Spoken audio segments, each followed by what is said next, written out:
नमस्कार, मी अमोल अशोक काळे.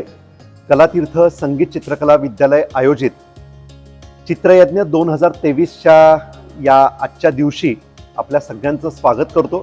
अखंड 12 तास, आज बरोबर सकाळी 8 वाजता आम्ही चित्रयज्ञाला सुरुवात केलेली आहे. रात्री 8 पर्यंत सलग 12 तास अखंडपणे हा चित्रयज्ञ सुरू राहणार आहे आणि सलग 12 तास चित्रयज्ञ करणारी कलातीर्थ ही एकमेव संस्था आहे पुण्यातली. त्यामुळे त्याचा आम्हाला खूप अभिमान वाटतो आणि सगळ्यात महत्त्वाचं म्हणजे माझे सगळे विद्यार्थी या सगळ्या चित्रयज्ञामध्ये आणि आमच्या परिचयातली लोक किंवा सोशल मीडियावरनं ज्या ज्या लोकांना आम्ही कळवलेलं आहे तर त्या सगळ्या लोकांनी सहभाग घेण्याचं इथं ठरवलेलं आहे. त्यामुळे खूप आनंद होतोय, खूप उत्साहात आम्ही या चित्रयज्ञाला दरवर्षी सुरुवात करत असतो. यावर्षीचं आमचं हे 7वं वर्ष आहे आणि यावर्षी आम्ही पुण्यातल्या सदाशिव पेठेतल्या नारद मंदिर या नारद मंदिरामध्ये आम्ही हा चित्रयज्ञ आयोजित केलेला आहे. चित्रयज्ञ म्हणजे काय, मग आम्ही किती चित्र काढायची, आम्ही किती वेळ थांबायचं, या सगळ्या प्रश्नांनी गेले काही वर्षांपासून मला असं झालं होतं की आता मी किती प्रश्नांची उत्तरं देऊ.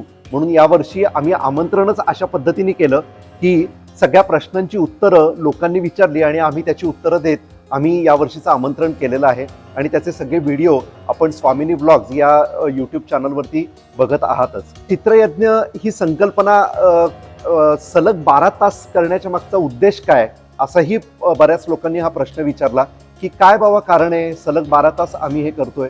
तर एखादी गोष्ट ज्यावेळेस आपण सातत्याने अखंडितपणे आपण ज्यावेळेस करतो तर त्यावेळेस ती गोष्ट ही पूर्णत्वाला जाण्याच्या निदान मार्गावरती तरी जाते, असा एक आपला समज आहे. मग तो अखंड हरिनाम चालतं आपल्या वारीमध्ये, ज्या पद्धतीने अखंड हरिनाम चाललेलं असतं आणि त्या वारीचा परमोच्च बिंदू म्हणजे अर्थातच पंढरपूरचा विठोबा जसा आहे किंवा माऊली जसे आहेत, तुकोबा जसे आहेत, आपले सगळे संत आहेत, हे सगळे परमोच्च बिंदू आहेत. का तर तिथे अखंडपणे ही चालणारी वारी आहे आणि अखंडपणे चालणारं हे नामस्मरण आहे. जसं नामस्मरण हे आपल्या एका ध्येयापर्यंत जातं आणि आपल्याला ध्येयापर्यंत नेतं, तसंच हे आमचं रंगस्मरण आहे असं म्हणायला हरकत नाही. तर मग याच्या मागचा उद्देश काय आहे, तर ही आज 12 तास चालणारी जी चित्र आहेत ही सगळी चित्र आपल्या भारतीय जवानांना या नवीन वर्षाच्या शुभेच्छा पत्र आणि सगळ्यात महत्त्वाचं म्हणजे तिळगुळ ज्यावेळेस आम्ही पाठवतो त्यावेळेस ही शुभेच्छा पत्र म्हणून आम्ही त्यांना पाठवणार आहोत. हा एक त्याच्यातला थोडासा सामाजिक भान असल्याचा एक उद्देश आहे. आणि दुसरा महत्त्वाचा भाग ते म्हणजे यावर्षी आम्ही काही सामाजिक संस्थांना विचारलं की तुम्हाला कुठल्या धान्याची किंवा बाकी इतर कुठल्या गोष्टींची गरज आहे का. तर काही सामाजिक संस्थांनी काही मदत करायचं ठरवलंय. फक्त कसं होतं की बाकी धान्य सगळं जमा करायचं आणि ते त्यांना द्यायचं आणि त्यांचे फोटो काढायचे, याच्यापेक्षा मला असं वाटतं की आमच्या संस्थेचं नाव आहे कलातीर्थ. मग आधी कला हा शब्द येतो आणि नंतर तीर्थ हा शब्द येतो. मग कलेतून तीर्थाकडे म्हणजेच सामाजिक सेवेकडे असं जाण्याचा उद्देश हा प्रथम माझ्या डोक्यात येतो कायमच. आणि त्याचा एक भाग म्हणून आम्ही यावर्षी धान्य रांगोळी तयार करण्याचं ठरवलं आणि मग त्या सगळ्या लोकांना, आमच्या परिचयाच्या लोकांना, आमच्या कलातीर्थच्या पालकांना आणि बऱ्याच अपरिचित लोकांनी देखील आम्हाला धान्य आणून दिलं. बरंच धान्य जमा झालं आणि ते धान्य जमा झाल्यानंतर ते धान्य नुसतं देण्याच्या ऐवजी यावर्षी आम्ही रांगोळी तयार करायचं ठरवलं. गणपती बाप्पा मोरया, मंगलमूर्ती मोरया.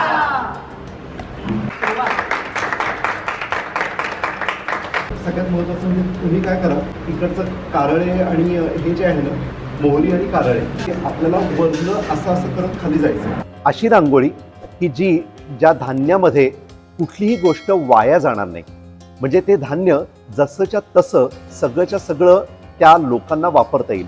मग सगळं धान्य एकत्र झालं तर मग ते धान्य वाया जाईल असंही काही लोकांना वाटलं. म्हणजे खूप प्रश्न असतात ना आपल्या सगळ्यांनाच, आणि ते योग्यही असतात. प्रश्न पडणं हे काही चुकीचं नाहीये. पण मग त्या प्रश्नांना उत्तरं म्हणजे काय आहे, तर तांदूळ आणि मुगाची डाळ हे एकत्र झालं तर ते धान्य वाया जात नाही. म्हणजे तांदूळ वेगळं करावे लागत नाहीत, मुगाची डाळ ही वेगळी करावी लागत नाही.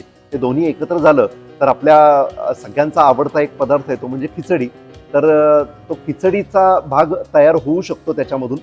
म्हणून तांदूळ आणि मुगाची डाळ, मग त्याच्या बरोबरीने काळा मसाला, मीठ आणि कारळे तीळ, मोहरी असे सगळेच त्याच्यामध्ये जिन्नस आणून आम्ही त्याच्यापासून एक चित्र करायचं ठरवलं.